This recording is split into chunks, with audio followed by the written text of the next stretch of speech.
Hi ಎಲ್ಲರಿಗೂ ನಮಸ್ಕಾರ. ನೀವು ನೋಡ್ತಾ ಇದ್ದೀರಾ ಸ್ಪೀಡ್ ಪ್ಲಸ್ ಕರ್ನಾಟಕ. ನಾನು ನಿಮ್ಮ Manju Gowda. Thug life cinema audio releasing ಈವೆಂಟ್ನಲ್ಲಿ ಕಮಲ್ ಹಾಸನ್ ಹೇಳಿದಂತಹ ಒಂದೇ ಒಂದು ಮಾತು. ಏನು ಮಾತು?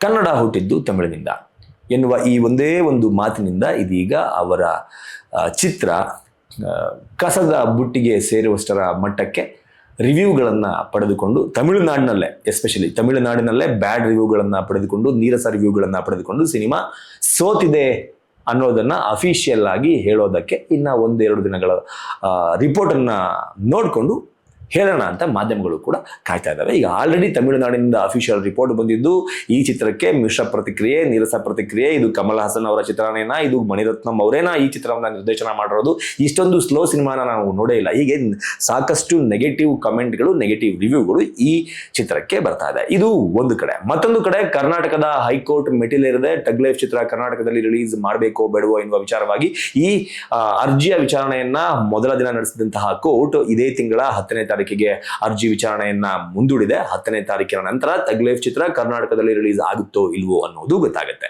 ಇದು ಮತ್ತೊಂದು ಕಡೆ. ಇದೀಗ ತಮಿಳುನಾಡಿನ ನಿರ್ಮಾಪಕರ ಸಂಘ ಕರ್ನಾಟಕ ಚಲನಚಿತ್ರ ವಾಣಿಜ್ಯ ಮಂಡಳಿಗೆ ಒಂದು ಪತ್ರವನ್ನ ಬರೆದಿದೆ. ಆ ಪತ್ರದಲ್ಲಿ ವಾಣಿಜ್ಯ ಮಂಡಳಿಗೆ ಧಮಕಿ ಹಾಕಿದೆ. ಇದೊಂದು ರಿಕ್ವೆಸ್ಟಿಂಗ್ ಪತ್ರ ಅಲ್ಲ. ಈ ಪತ್ರದ ಸಾರಾಂಶವನ್ನ ನೋಡ್ತಾ ಇದ್ರೆ ಈ ಪತ್ರದಲ್ಲಿ ಅವರು ಧಮಕಿ ಹಾಕಿರೋದು ಗೊತ್ತಾಗ್ತಾ ಇದೆ. ಆದ್ರೆ ಇದನ್ನ ಕರ್ನಾಟಕ ಚಲನಚಿತ್ರ ವಾಣಿಜ್ಯ ಮಂಡಳಿ ಎಲ್ಲೂ ಕೂಡ ಹೇಳ್ಕೊಳ್ತಾ ಇಲ್ಲ. ಸಿಚುವೇಶನ್ ಇನ್ನೂ ಕೂಡ ಗಂಭೀರ ಆಗಬಹುದು ಎನ್ನುವ ಕಾರಣಕ್ಕೆ ಇದನ್ನ ಮುಚ್ಚಿಟ್ಟಿದ್ದಾರೆ. ಇದೊಂದು ರಿಕ್ವೆಸ್ಟ್ ಪತ್ರದ ತರಹ ಹೊರಗಡೆ ಪ್ರೊಜೆಕ್ಟ್ ಮಾಡ್ತಾ ಇದ್ದಾರೆ ಅನ್ನುವ ಸುದ್ದಿಗಳು ಇದೀಗ ಓಡಾಡ್ತಾ ಇದೆ. ಆದ್ರೆ ಆ ಪತ್ರದಲ್ಲಿ, ಅಂದ್ರೆ ತಮಿಳುನಾಡು ನಿರ್ಮಾಪಕರ ಸಂಘ ಕರ್ನಾಟಕ ಚಲನಚಿತ್ರ ವಾಣಿಜ್ಯ ಮಂಡಳಿಗೆ ಬರೆದಿರುವ ಪತ್ರದಲ್ಲಿ ತಗ್ ಲೈಫ್ ಚಿತ್ರದ ವಿಚಾರವಾಗಿ, ಕಮಲ್ ಹಾಸನ್ ಅವರ ಚಿತ್ರದ ವಿಚಾರವಾಗಿ ಏನೆಲ್ಲ ಇದೆ ಅನ್ನೋದನ್ನ ನಾವು ನೋಡೋದಾದ್ರೆ, ತಗ್ ಲೈಫ್ ಚಿತ್ರ ಬಿಡುಗಡೆ ಮಾಡುವುದಕ್ಕೆ ಅವಕಾಶವನ್ನ ಮಾಡಿಕೊಡ್ಬೇಕು. ಕನ್ನಡ ಹಾಗೂ ತಮಿಳು ಚಿತ್ರರಂಗ ಸಾಮರಸ್ಯದಿಂದ ಒಟ್ಟಿಗೆ ಕೆಲಸ ಮಾಡ್ತಾ ಇದೆ. ಕನ್ನಡದ ನಟರಾದ ಶಿವರಾಜ್ ಕುಮಾರ್, ಸುದೀಪ್, ಉಪೇಂದ್ರ, ದುನಿಯಾ ವಿಜಯ್, ಕಿಶೋರ್, ಅಚ್ಯುತ್ ಕುಮಾರ್ ತಮಿಳು ಸಿನಿಮಾಗಳಲ್ಲಿ ನಟಿಸ್ತಾ ಇದ್ದಾರೆ. ಹಾಗೆ ತಮಿಳು ಫಿಲ್ಮ್ ಮೇಕರ್ಸ್ ಹಾಗೂ ನಿರ್ಮಾಪಕರು ಕನ್ನಡದಲ್ಲಿ ಸಿನಿಮಾ ಮಾಡ್ತಾ ಇದ್ದಾರೆ. ಹೀಗಾಗಿ ನೀವು ತೆಗೆದುಕೊಳ್ಳುವ ನಿರ್ಧಾರ ಎರಡೂ ಚಿತ್ರರಂಗದ ಸಾಮರಸ್ಯವನ್ನ ಹಾಳು ಮಾಡಬಹುದು ಎನ್ನುವ ಅರ್ಥದಲ್ಲಿ ತಮಿಳು ನಿರ್ಮಾಪಕರ ಸಂಘದಿಂದ ಈ ಪತ್ರ ಬಂದಿದೆ. ಇದರ ಜೊತೆಗೆ ಕಮಲ್ ಹಾಸನ್ ಅವರ ತಗ್ ಲೈಫ್ ಸಿನಿಮಾವನ್ನ ನಿಲ್ಲಿಸುವುದು ಅಥವಾ ಮುಂದಕ್ಕೆ ಹಾಕಿದರೆ ಎರಡೂ ಚಿತ್ರರಂಗದಲ್ಲಿರುವ ಸಾಮರಸ್ಯ ಹಾಳಾಗುತ್ತದೆ. ಇದು ಬೇರೆ ರೀತಿಯ ಪರಿಣಾಮವನ್ನ ಬೀರಬಹುದು. ಇದು ಮುಂದಿನ ವರ್ಷಗಳಲ್ಲಿ ಎರಡೂ ಚಿತ್ರರಂಗಕ್ಕೂ ಹೊಡೆತ ಬೀಳಬಹುದು. ಅಕ್ಕಪಕ್ಕದ ರಾಜ್ಯದವರಾಗಿದ್ದರಿಂದ ಒಬ್ಬರಿಗೊಬ್ಬರು ಅವಲಂಬಿತರಾಗಿದ್ದೇವೆ. ಒಟ್ಟಿಗೆ ಇದ್ದು ಕೆಲಸ ಮಾಡಬೇಕಾಗಿದೆ. ಹೀಗಾಗಿ ನಿಮ್ಮಲ್ಲಿ ಮತ್ತೊಮ್ಮೆ ಈ ಸಿನಿಮಾದ ಬಿಡುಗಡೆಯನ್ನ ಮೃದುವಾಗಿ ಆಗುವಂತೆ ಮಾಡಬೇಕು ಅಂತ ಕೇಳಿಕೊಳ್ತಾ ಇದ್ದೇನೆ. ಎರಡೂ ಚಿತ್ರರಂಗದ ಭವಿಷ್ಯ ಸುದೀರ್ಘವಾಗಿ ಸಾಗಬೇಕಿದೆ ಅಂತ ಈ ಪತ್ರದಲ್ಲಿ ಬರೆದುಕೊಂಡಿದ್ದಾರೆ. ಇದರಲ್ಲಿ ಕೊನೆಯ ಒಂದಷ್ಟು ಸಾಲುಗಳು, ಅಂದ್ರೆ ನಿಮ್ಮ ನಟರಾದ ಶಿವರಾಜ್ ಕುಮಾರ್, ಸುದೀಪ್, ಉಪೇಂದ್ರ, ದುನಿಯಾ ವಿಜಯ್, ಅಚ್ಯುತ್ ಕುಮಾರ್ ಇವರೆಲ್ಲರೂ ಕೂಡ ತಮಿಳು ಚಿತ್ರಗಳಲ್ಲಿ ನಟನೆಯನ್ನ ಮಾಡ್ತಾ ಇದ್ದಾರೆ.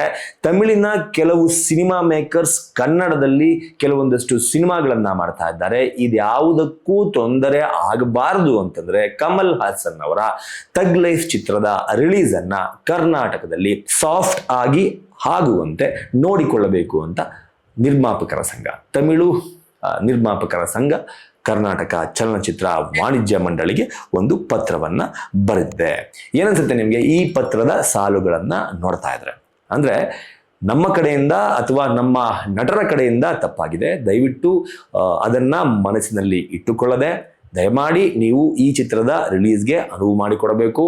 ಇದರ ನಟ ಮಾಡಿದ ತಪ್ಪಿನಿಂದಾಗಿ ನಿರ್ಮಾಪಕರಿಗೆ ಒಂದಷ್ಟು ಬೇರೆ ಬೇರೆ ಚಿಕ್ಕ ಪುಟ್ಟ ಕೆಲಸವನ್ನ ಮಾಡಿರುವಂಥವರಿಗೆ ತೊಂದರೆ ಆಗುತ್ತೆ. ಹೀಗೆ ಬೇರೆ ಬೇರೆ ಅರ್ಥ ಬರುವ ರೀತಿಯಲ್ಲಿ ರಿಕ್ವೆಸ್ಟಿಂಗ್ ರೀತಿಯಲ್ಲಿ ಈ ಪತ್ರ ಇದ್ದಿದ್ರೆ ಓಕೆ. ಆದರೆ ಈ ಪತ್ರ ಕೂಡ ವಾರ್ನಿಂಗ್ ರೀತಿಯಲ್ಲೇ ಇದೆ. ಆದರೆ ಇನ್ನೊಂದನ್ನ ನೆನ್ಪಿಟ್ಕೋಬೇಕು ಎಲ್ಲರೂ, ತಗ್ ಲೈಫ್ ಸಿನಿಮಾದ ಪ್ರೊಡ್ಯೂಸರ್ ಬೇರೆ ಯಾರೋ ಆಗಿರ್ಬೇಕು, ಪಾಪ ಅವ್ರಿಗೆ ನಷ್ಟ ಆಗ್ತಾ ಇದೆ, ಅವ್ರು ಈ ಪತ್ರವನ್ನ ಬರೆದಿದ್ದಾರೆ ಅಂತ ನೀವು ಅನ್ಕೊಂಡ್ರೆ ಅದು ತಪ್ಪಾಗುತ್ತೆ. ಯಾಕಪ್ಪ ಅಂತಂದ್ರೆ ತಗ್ ಲೈಫ್ ಸಿನಿಮಾದ ಒನ್ ಆಫ್ ದ ಪ್ರೊಡ್ಯೂಸರ್ ಕಮಲ ಹಾಸನ್ ಅವರೇ ಈ ಸಿನಿಮಾಗೆ ಪ್ರೊಡ್ಯೂಸರ್ ಕೂಡ ಆಗಿರೋದ್ರಿಂದ ಕರ್ನಾಟಕದ ವಾಣಿಜ್ಯ ಮಂಡಳಿಗೆ ಬರೆದಿರುವ ಈ ಪತ್ರದಲ್ಲಿ ಇರುವ ಸಾಲುಗಳು ನೇರವಾಗಿ ಕನ್ನಡದ ನಟರಿಗೆ ಹಾಗೂ ಕರ್ನಾಟಕದ ಜನರಿಗೆ ಥ್ರೆಟನ್ ತರನೇ ಕಾಣ್ತಾ ಇದೆ. ಅದರಲ್ಲೂ ಶಿವರಾಜ್ ಕುಮಾರ್ ಅವರ ಹೆಸರು, ಸುದೀಪ್ ಅವರ ಹೆಸರು, ಉಪೇಂದ್ರ ಅವರ ಹೆಸರು, ದುನಿಯಾ ವಿಜಯ್ ಹಾಗೂ ಅಚ್ಯುತ್ ಕುಮಾರ್ ಅವರ ಹೆಸರು, ಎಲ್ಲರ ಹೆಸರುಗಳನ್ನ ತೆಗೆದುಕೊಂಡು ಅಥವಾ ಆ ಲೆಟರ್ನಲ್ಲಿ ನಮೂದು ಮಾಡಿರುವ ಕಾರಣಕ್ಕಾಗಿ ಇದೊಂದು ಥ್ರೆಟನ್ ತರ ಕಾಣಿಸ್ತಾ ಇದೆ ಅನ್ನೋದು ಸುಳ್ಳಲ್ಲ.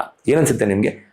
ತಮಿಳುನಾಡಿನಿಂದ ಕರ್ನಾಟಕಕ್ಕೆ ಬಂದಿರುವ ಈ ಪತ್ರವನ್ನ ಹಾಗೂ ಈ ಪತ್ರದಲ್ಲಿ ಇರುವ ಕೆಲವೊಂದಷ್ಟು ಸಾಲುಗಳನ್ನ ನೋಡ್ತಾ ಇದ್ದಾರೆ ಅನ್ನೋದನ್ನ ಕಮೆಂಟ್ ಬಾಕ್ಸ್ ಮೂಲಕ ತಿಳಿಸಿ ಅಂತ ಕೇಳ್ಕೊತಾ ಈ ವಿಡಿಯೋನ ಮುಗಿಸ್ತಾ ಇದ್ದೀನಿ. ನಮಸ್ಕಾರ. Beat plus Karnataka.